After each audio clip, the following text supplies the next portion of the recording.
Okay, here's a little example of fractality and food. This is salt. This is refined salt, which is only 2 elements. So and normally salt is 84 elements, and it organizes itself fractally. So this is natural salt in its natural form. And this picture is Himalayan crystal salt, which comes out of the oceans that are millions of years old, and then compressed through the mountains.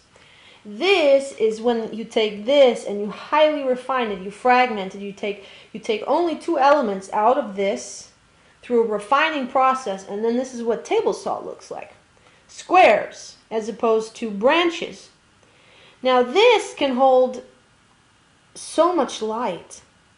Every little, this is life. This is how life grows. This is full of packed with intelligence and with light. This, as you can see, they're not even, this is all connected. This is all of them connecting. This, it's not just that it's just 2 elements of 64 from 84, but it's also the elements are fragmented and then also highly concentrated because, and they're not, as you can see, they're not connected. So this actually, when you take this into your body, doesn't matter if it's salt, which those are the 2 main building. Salt is all the minerals, and then there's water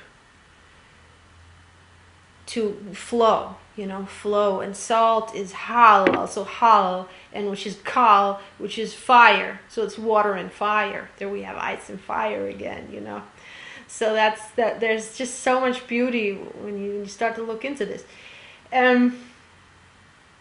Hot and cold, ice and fire, hot and cold, water and fire. And it's also the sun and the rain, which makes for growth.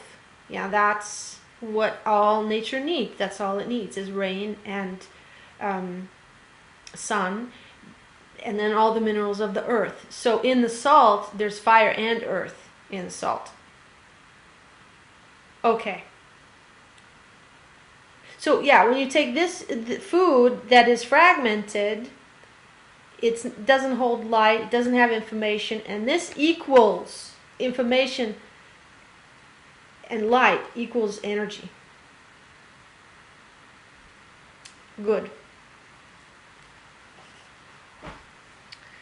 So back to this.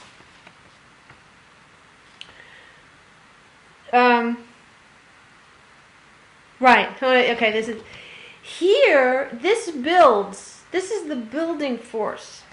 This is waking up to ever greater life. This is falling asleep, and more dense and more fearful principle is guiding this. Now, this is not that they.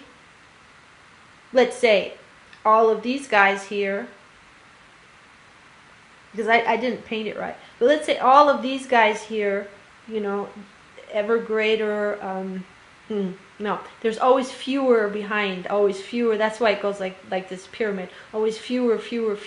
It's because behind these 2, there is one that is manipulating them and taking their energy. It's always taking. This is giving, and this is taking away. And then behind this guy, or behind then these, I didn't do it right, but I didn't paint it right. But anyways, this is like this guy is sucking it all in. This is all parasitical. This is parasitical. So behind every demon, there's a bigger demon sucking, that they service and getting from them and so forth. Like they're servants, and they give them the life. Like in the hive mind. No, I'm not going to go there. Okay, I'm not going to go there. So, let's see. And then in the end, because they all need to feed this guy. This is the first one, yeah? The first one who fell. The first person. No, the first being in our system, you know, and don't ask me how far that reaches and whether it's, I'm just going to say the Luciferian principle, and I don't know if that's just for our solar system or if it's for our galaxy, pretty sure, or if it's even for the whole universe, you know, maybe it's the whole universe. The first one that fell when this universe was, after this universe was born, was Lucifer. And actually Lucifer means light carrier, you know. So like the first angel, the first one out there into form, fell. And so he's the hungriest of them all. He's the one that is farthest away from God in his perception. And also the thing is, once you fall, I believe once the Antichrist is formed, I don't know whether it's possible to reemerge. I mean, that's why there is this threshold. Is because at this point, it's much close. You don't have the quantum power anymore to ascend. You don't have the connection anymore to your own heart. So at this point, you need the light of these beings. So you're feeding off of, and you can only feed off of the first or second row here, the first or second layers. So like third dimension, maybe fourth dimension also still. But in fifth dimension, I don't think that there can be any more parasites feeding off of us because we're too high. They don't have access to us. And yeah, that's the thing. They don't have access to us anymore. They need to have access. So there needs to be parts within us here in the third dimension, within us, that are also guided by this principle, that are fallen. And those are that's our shadow. That's our wounds. That's our unconscious pain, hurt, trauma, suffering. That's where the suffering comes from.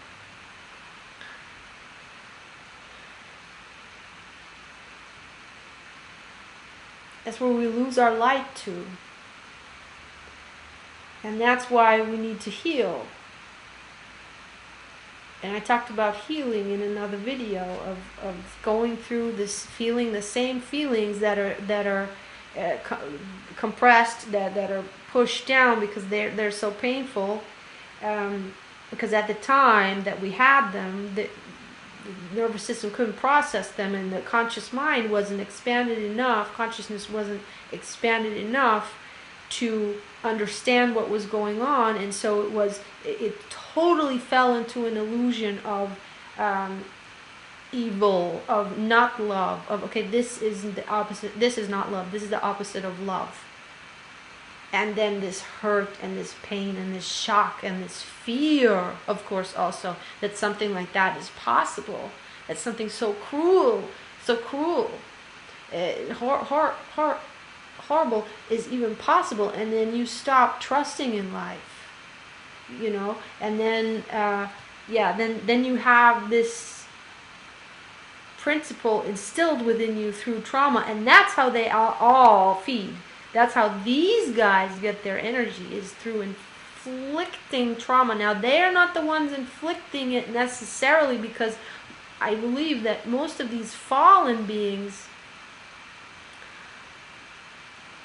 are probably not in bodies in this density. That's another question. I'm not sure about that.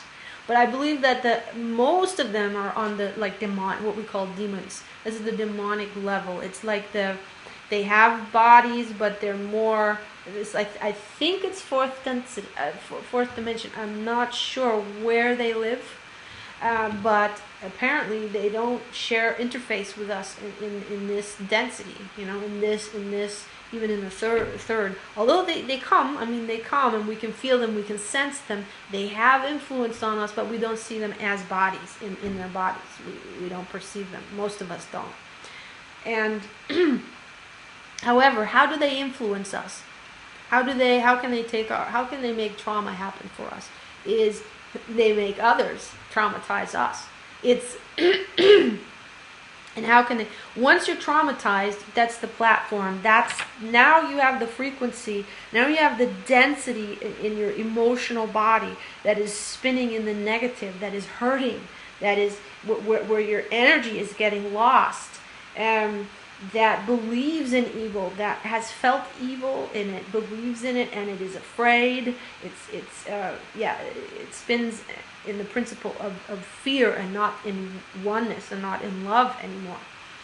And that's where they can, that's a match to them, to their frequency, and that's where they latch onto, and then they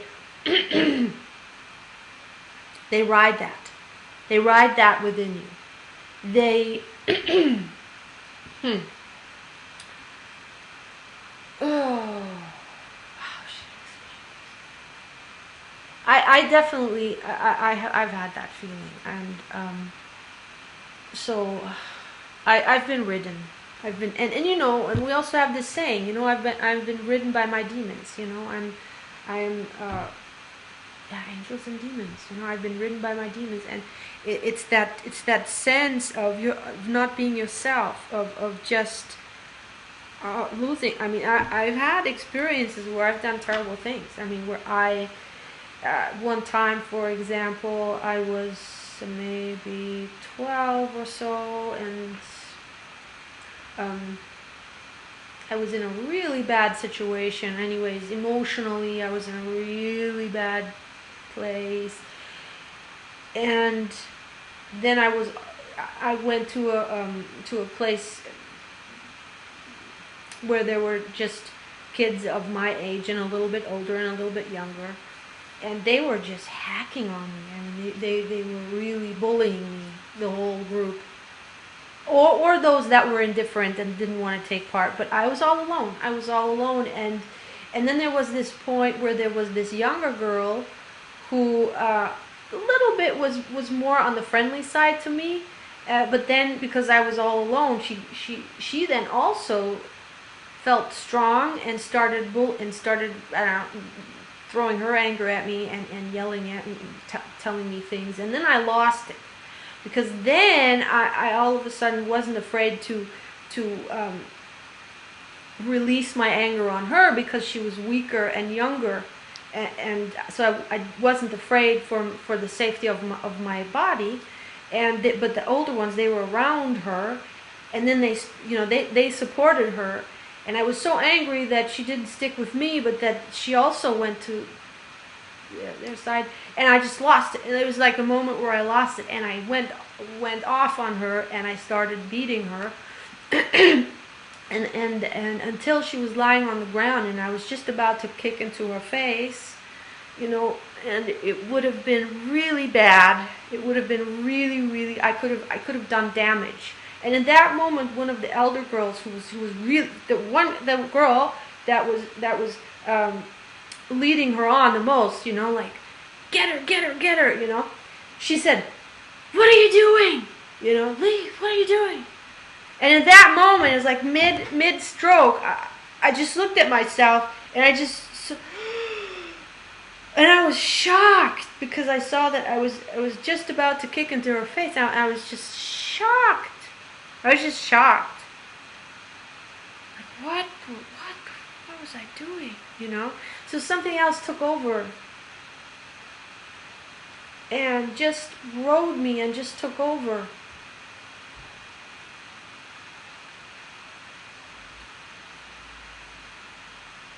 And I would say that was the kind of example where I would say I was ridden by a demon. And of course, you can also psychologicalize it and not even talk about demons, and say, oh yeah, it was that program that took over. It was like something within me that was unconscious, that was like an emotion, suppressed anger, and it just all came out in that moment. And as it is, you know, anger, fire or so, it just like, it exploded. And you could also explain it in that terms of taking it like weather or so, like the volcano exploded and then burnt everything in its wake.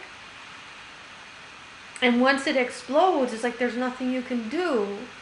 But here's the thing, there are these beings, there are these fallen entities, and they do only exist off of our light, off of those that have not fallen yet, off of the light of those that have not fallen yet, because they have no access to their own light. They cannot access it anymore, and they will live as long as they can feed.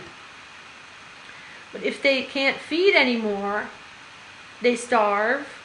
They can only live as long as their quantum of light in their hearts, which they have no access to, is until that extinguishes, because every quantum of light has every being, as I also said many times, has a limit of time. This doesn't go on forever, even though it may seem like it. It can be eons, It can be, I don't know how long in time, space. But even that, even if it's a gazillion years that it took for this light to travel away from the one source, from the one quantum, and then back and merge back with it in an explosion. And then this quantum, the one quantum, that's the thing. There is that dimension that expands, like the universe expands. We're living in an expanding universe. That's how the universe expands. Actually, in that explosion, when the quantum of light leaves the one light, the center of the 0 point, that God, and when it comes back, what I just got is a sun is born. That's when a sun is born. A star, or a star. A star is a sun. Star is born. Isn't a star the same thing as a sun? Or what makes a sun and a star a star? Next question. Okay. Yeah, so when these guys die, and that's why once you're down here, the quicker way to God, back to source, back to light, is this way. This way is much further, and here's why I believe that once this is crossed, it's very improbable that it goes back up. I'm not saying it's impossible, but there's a logic to all of this. There's a system to all of this, as you can see. There's a necessity of this, because this part represents the lower part of the star tetrahedron of the Merkaba light body. If there was not this part, if there was not this Luciferian energy, this negative, this density, this fear, and here this is the principle embodied.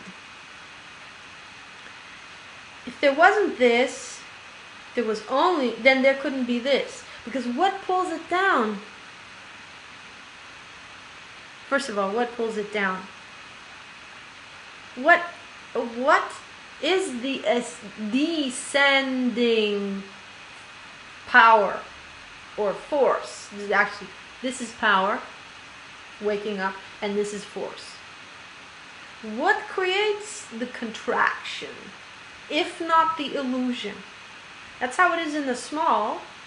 It's fear that creates contraction, and fear is only I don't want to say only an illusion, but fear is only, what did I want to say? Fear is only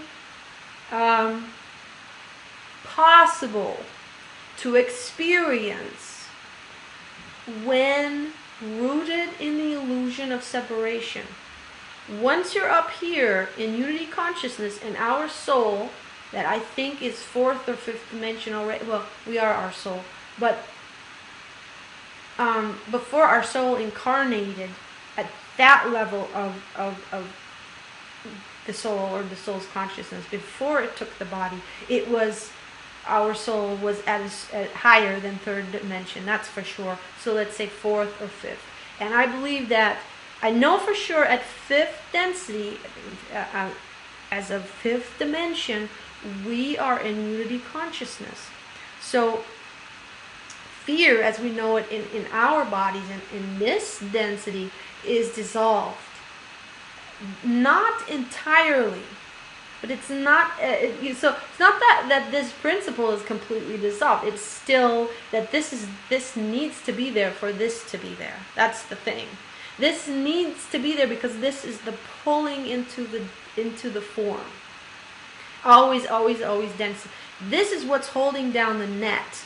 This is what makes this open up and be possible. The contrast.